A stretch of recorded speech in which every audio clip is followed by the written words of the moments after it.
in the code, even though our table is created. Therefore, the table is created doesn't mean that there are no mistakes in the process. That's what I want to say.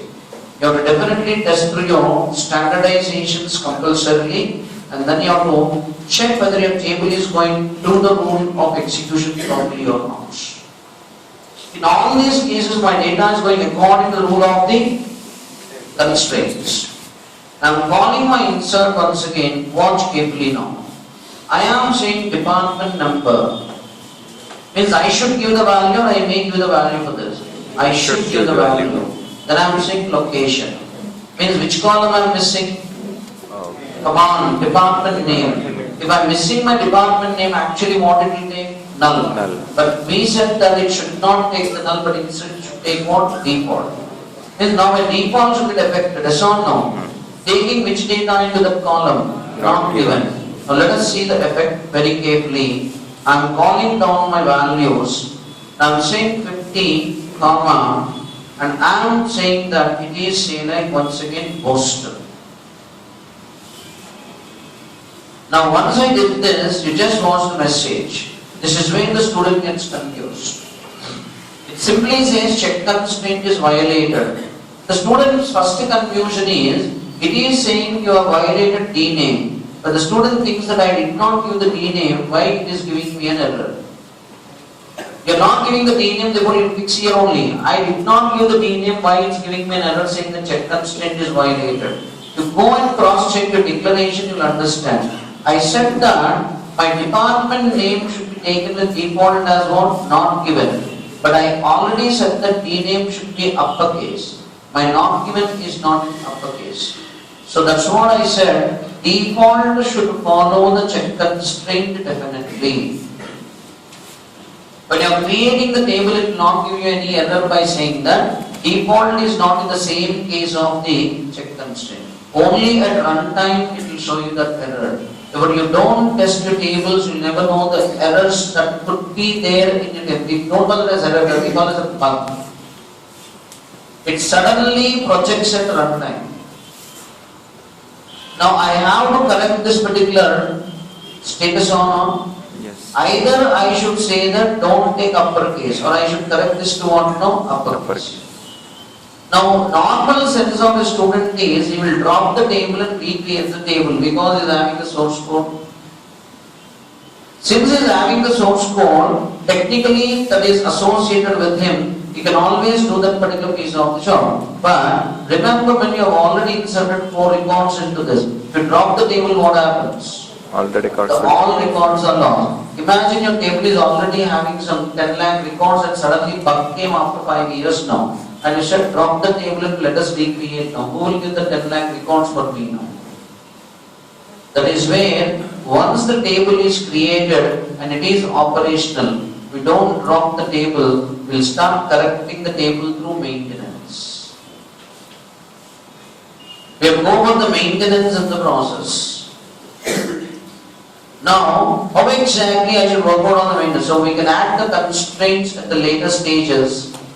We can even drop the constraints at the later stages. We can even make correction to the constraints at the later stages. If you want to add your constraints, we'll say alter table name, and we'll go with add clause with constraint names and all such kind of things. So whenever you are dealing with the constraint, you can add, drop, enable, disable anything, but this will not change the physical structure affecting the actual data. Not null constraint cannot be added, it should be only modified. The only constraint that should be modified is the not null. You cannot add. All the remaining constraints you have to add. Now watch the way I should go for my change now. I want to change this default now. Default is already existing or it's not existing? Existing. So this default from not given in init caps, I have to convert this into what? Uppercase. Uppercase. So watch the way I am going for maintenance now. In real time we don't drop. We will go for maintenance of the table because data is already existing. So I am saying alter table. I am going with my table name. So I think we are first time looking into the alter table command now. So I am calling the alter table name. and I will just call this modify clause. Default is not dropped, default is always modified. Default is never added, default is always modified, remember that. Therefore, not null and defaults are always modified. Now, I have to go to my table, on which column we are expecting to modify. Tell me now. Rename. On which column we are expecting to modify? Rename. We are expecting to modify on the rename column, yes or no? Take the column as it is from your particular script if you are having it. Don't make any changes on data type and sizes.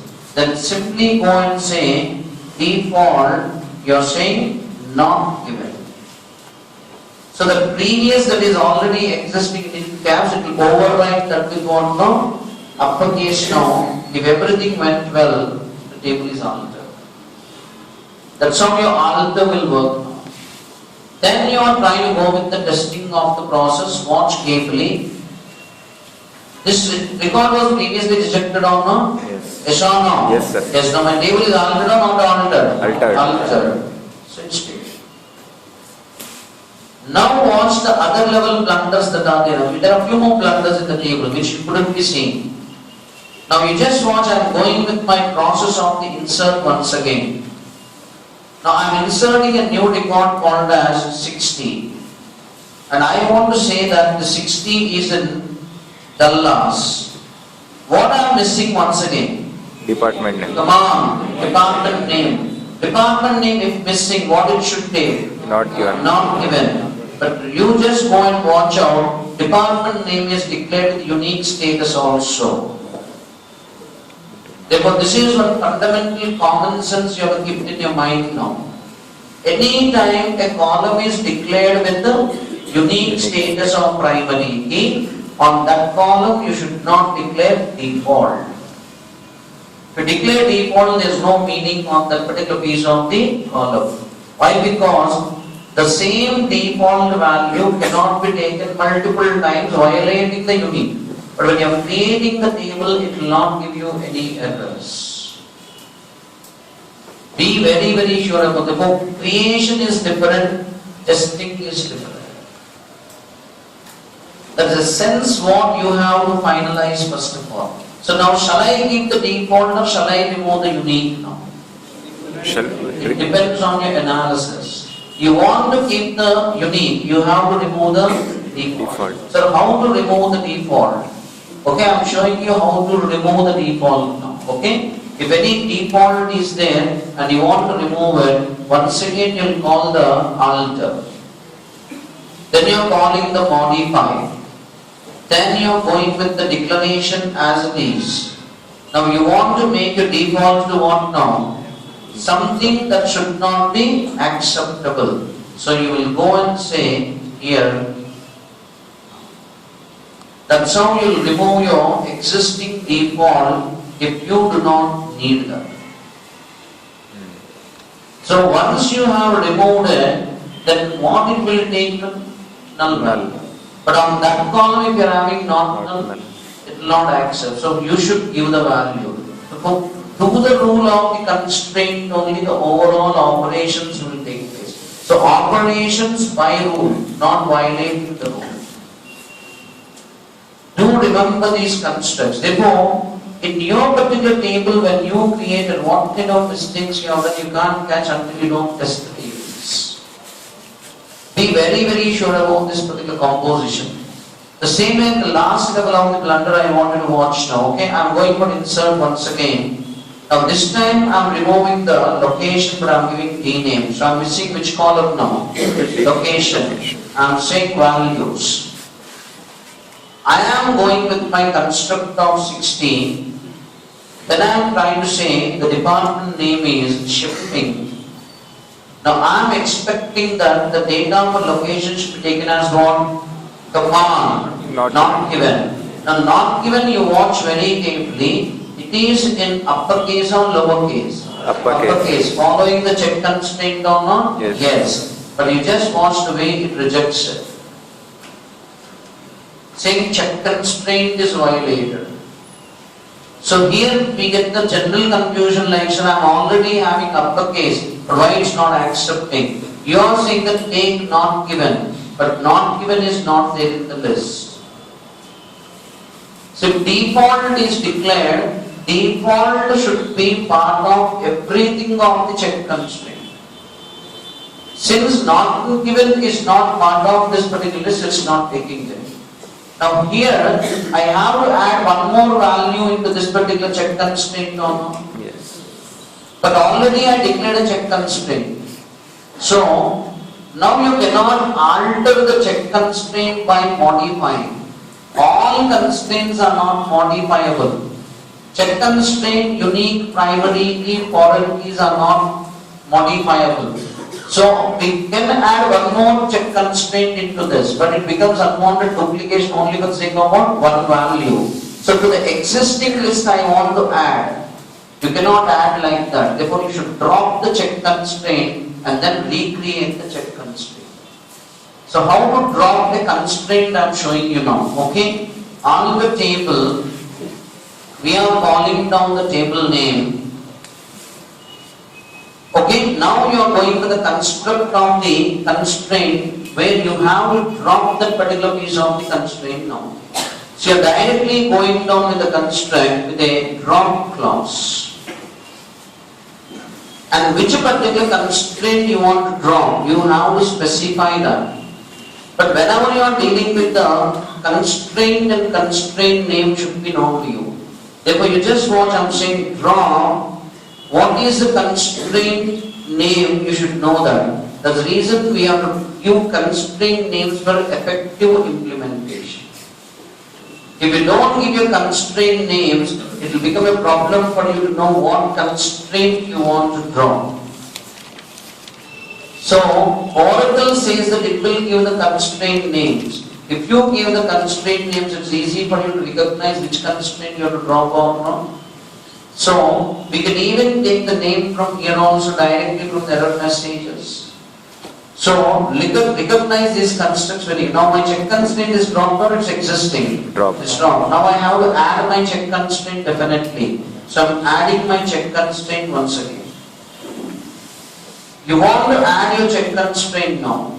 So you are calling the constraint as it is you want. Okay, that's reason one time if you have really followed the status of implementations perfectly, while you are creating the tables itself, everything is as it is to the rule. You are taking that list as it is now. Watch carefully. And to this list you are adding not given. And if the things are going very well and you are absolutely done, the table is already there. So you cannot modify the constraints like check. First to draw, then recreate, and then you watch. You are trying to work with the compositions here by inserting. That's your management of the constraints properly, remember that. The constraint declaration, nobody says that it's difficult. But constraint management also should be well known to you. Please pick up to the process.